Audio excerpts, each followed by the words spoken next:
મળી રહ્યો છે. અનુમાન જે છે તે ખાસ કરીને Q3ના પરિણામ આપણને ખરાબ જોવા મળી રહ્યા છે. તે સાથે JLR FY25 EBIT margin guidance છે જે યથાવત રાખ્યું છે, પરંતુ અનુમાન મુજબ થોડોક એમાં પણ ઘટાડો આવતો જોવા મળ્યો છે. અને ઓવરઓલ JLRનું Q3નું પ્રદર્શન પણ છે તેમાં પણ આપણને એક સારી એવી નરમાશ જોવા મળી છે. અગર રિઝલ્ટના ફ્રન્ટ પર નજર કરશો તો નફો આપણને 22% ઘટતો જોવા મળ્યો છે. આવકના ફ્રન્ટ પર નો ડાઉટ 2%નો આપણને ક્યાંક વાર્ષિક ધોરણે ઉછાળો જોવા મળ્યો છે, પરંતુ એબિટ્સ નંબર્સ ઉપર અગર જો આપણે નજર કરીએ છીએ તો ત્યાં પણ આપણે જોઈ રહ્યા છે કે લગભગ આપણને 15.5%નો એક ઉછાળો જોવા મળ્યો છે, પરંતુ માર્જિનના ફ્રન્ટ્સ પર પણ આપણને દબાણ જોવા મળ્યું છે. 14%ની સામે આપણને 11.5% પર માર્જિન્સ આવતા જોવા મળ્યા છે.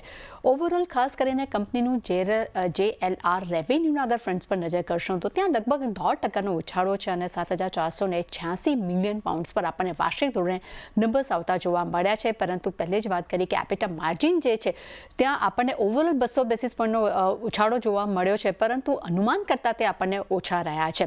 બીજી તરફ ખાસ કરીને કંપનીની કોનકોલની એક મોટી વાતો આવી છે, જેમાં તેમને કોનકોલની વાતો જ આવી છે તેનું ઇફેક્ટ આજે કાઉન્ટર પર જોવા મળ્યું છે. તેમનું કહેવું છે કે ટેરિફને કારણે માર્કેટની સ્થિતિ જે છે વધુ ખરાબ જોવા મળી રહી છે. કન્ઝ્યુમર પણ જે છે એટલે કે ખાસ કરીને ગ્રાહકો જે છે તે EV તરફ હવે વળતા જોવા મળી રહ્યા છે. એટલું જ નહીં, ચીનમાં જે સેલ્સમાં જે ઘટાડો આવ્યો છે અને જાહેરાત પર જે કંપનીનો ખર્ચ જે વધ્યો છે તેનું પૂરું ઇમ્પેક્ટ જે છે તે માર્જિન પર જોવા મળ્યું છે. બીજી તરફ જેફરીસે પણ અહીંયા રેટિંગ તેમના ડાઉનગ્રેડ કર્યા છે, તેનું ઇફેક્ટ પણ આપણને કાઉન્ટર્સ પર જોવા મળ્યું છે. લક્ષ્યાંક તેમને ઘટાડી દીધા છે, તેમને ₹930 પ્રતિ શેરથી ઘટાડીને ₹600 પ્રતિ શેર કર્યા છે. અને તેમના રિપોર્ટ મુજબ છે કે JLR બિઝનેસ માર્જિન છે તેમાં દબાણ જોવા મળ્યું છે, ડિમાન્ડ્સ અહીંયા ઘટતી જોવા મળી છે. અને એટલું જ નહીં, માર્જિન્સ ઘટવાને કારણે કરીને EPS જે છે તે FY25-27 દરમિયાનના ત્યાં પણ આપણને 5 થી 10%નો ઘટાડો જોવા મળ્યો છે. અને બીજી તરફ મોર્ગન સ્ટેનલીનો જે રિપોર્ટ છે ત્યાં આપણને ઇક્વલ વેટ રેટિંગ જોવા મળ્યા છે અને લક્ષ્યાંક તેમને ₹853 પ્રતિ શેર કર્યા છે.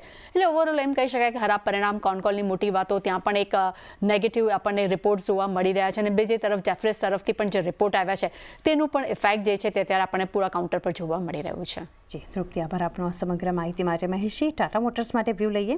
શોર્ટ બિલ્ટઅપ 7.5% નીચે છે. સવારથી સ્ટોક એક ઘટાડા સાથેની શરૂઆત પણ હતી. ઓપન ઇન્ટરેસ્ટ એડિશન બતાવી રહ્યું છે, તો કઈ રીતે વ્યૂ રહેશે ટાટા મોટર્સ પર?